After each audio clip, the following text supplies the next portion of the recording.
બાળકોથી લઈને મોટી ઉંમરની વ્યક્તિ સુધીના કોઈ પણ વ્યક્તિ ખાઈ શકે તેવી આજની 2 રીતે જુદી જુદી મખાનાની રેસીપી શેર થશે અને લાસ્ટમાં તમને એક ચાટની રેસીપી પણ શેર થશે કે જે તમને બોડી રિડ્યુસ કરવામાં હેલ્પફુલ થાય. તો આજે અદ્ભુત ફાયદાનો ખજાનો તેવા મખાના જાડી તળિયાવાળી કડાઈમાં ઉમેરેલા છે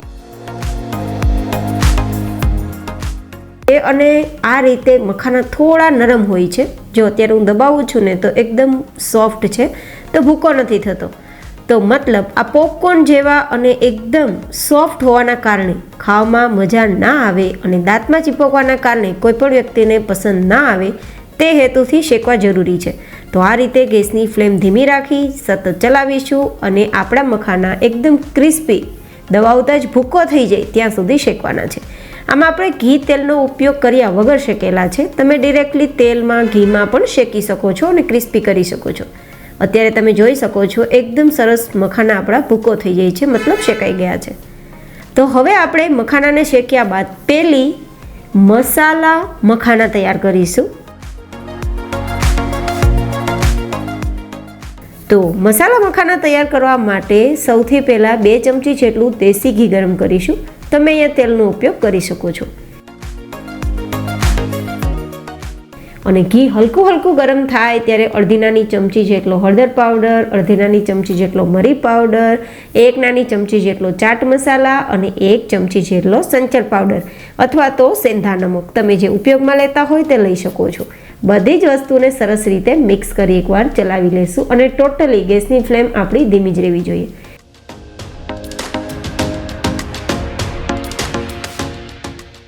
અને હવે લગભગ 6 કપ જેટલા જે શેકેલા મખાના છે ને તેને ઉપયોગમાં લેશું.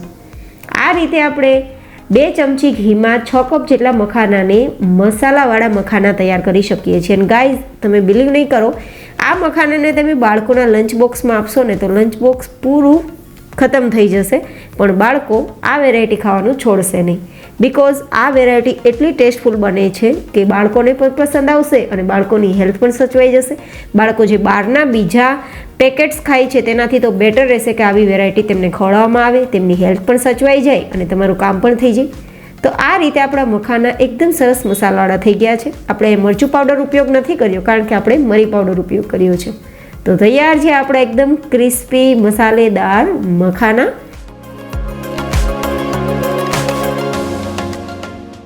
જો આ રીતે આપણે દબાવીએ ને તો હવે બિલકુલ ભૂકો થઈ જાય છે, મતલબ એકદમ સરસ મખાના મસાલાવાળા થઈ ગયા છે.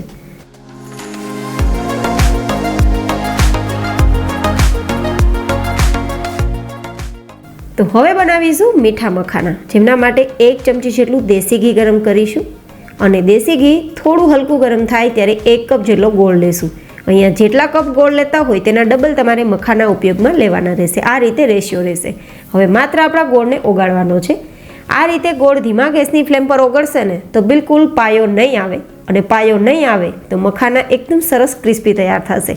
નહીં તો થોડા વધારે પડતા ક્રિસ્પી થવાથી દાંતમાં પણ ખૂંચે, મોઢામાં પણ ખૂંચે અને ખાવામાં મજા પણ ના આવે. તો ખાસ જોવાનું કે ગેસની ધીમી ફ્લેમ રાખી માત્ર ગોળને ઓગાળવાનો છે.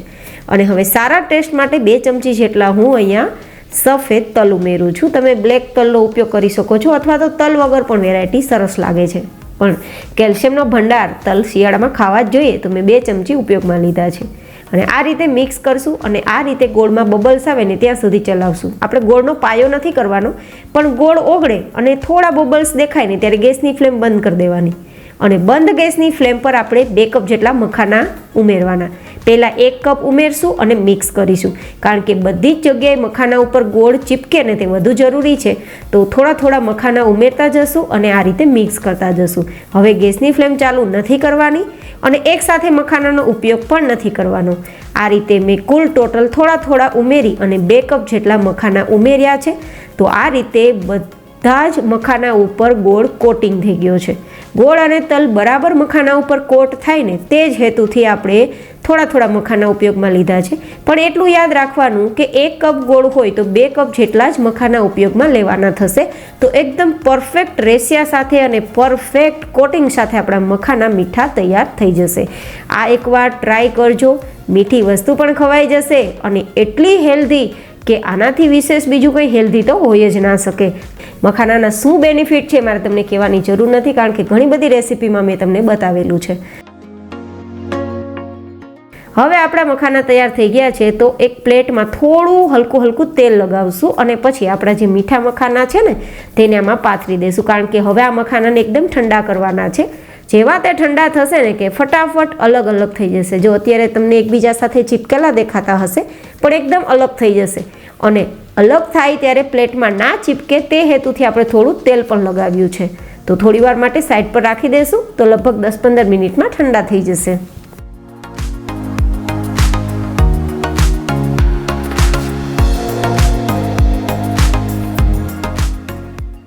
આ રીતે મખાના ઠંડા થઈ ગયા બાદ હું માત્ર હાથથી ટચ કરું છું ને તો પણ અલગ થઈ ગયા છે. જો એકબીજા સાથે બિલકુલ નથી ચીપકેલા. હવે તમે આ મખાનાને એરટાઇટ બોક્સમાં ભરી જ્યાં સુધી પૂરા ના થાય ત્યાં સુધી ખાઈ શકો છો, બિલકુલ ખરાબ નથી થવાના. તો આ રીતે આપણા મીઠા અને મસાલાવાળા મખાના તૈયાર થઈ ગયા છે. તો આ રીતે મખાના એકદમ ક્રિસ્પી છે.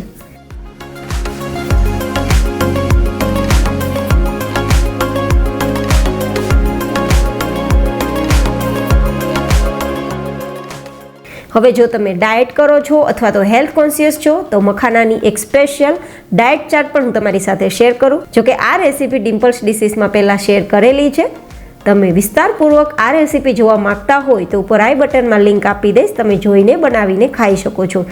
બટ અત્યારે માત્ર નિહાળવા માટે આ રેસીપી તમારી સાથે શેર કરું છું.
તો કેવી લાગી તમને મખાનાની મલ્ટિપલ રેસીપી? કોમેન્ટમાં ફીડબેક જરૂર શેર કરજો. ફરી મળીશું એક નવી જ હેલ્ધી એન્ડ ઇન્ટરેસ્ટિંગ રેસીપી સાથે. ત્યાં સુધી stay happy, stay healthy, take care.